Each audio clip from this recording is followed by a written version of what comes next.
जिस युग में सत्य मौन है, धर्म मंच पर है लेकिन आत्मा से अनुपस्थित, जहाँ ज्ञान बिकता है और विवेक बोझ बन जाता है, वह युग कोई और नहीं, कलयुग है। लेकिन प्रश्न यह नहीं कि हम कलयुग में हैं, प्रश्न यह है कलयुग के किस चरण में खड़े हैं। सनातन शास्त्र कहते हैं कलयुग की आयु है 4,32,000 वर्ष, जिसका आरंभ हुआ 3102 ईसा पूर्व भगवान श्री कृष्ण के देहावसान के साथ। आज हम कलयुग के केवल 5,000 वर्षों को ही पार कर पाए हैं और यही तथ्य इस युग को और अधिक रहस्यमय बना देता है। सतयुग जहाँ धर्म चारों चरणों में पूर्ण था, त्रेता जहाँ धर्म एक चरण खो बैठा, द्वापर जहाँ केवल 2 चरण शेष बचे और कलयुग जहाँ धर्म केवल एक चरण पर खड़ा है और वह भी डगमगाता हुआ।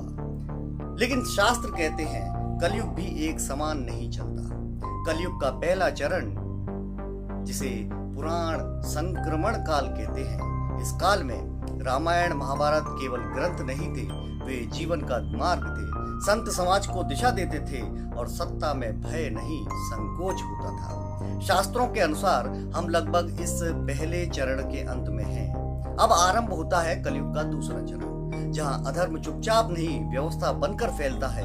भागवत पुराण कहता है धनी कुलीनता का प्रमाण होगा, ज्ञान नहीं डिग्री बिकेगी, चरित्र नहीं छवि चलेगी और सत्य भीड़ से हार जाएगा। तीसरा चरण, जहां परिवार बोझ बन जाएंगे, माता पिता वृद्धाश्रम में और संतान मोबाइल में कैद होगी। राजा रक्षक नहीं भक्षक होंगे, न्याय लिखा जाएगा लेकिन मिलेगा नहीं।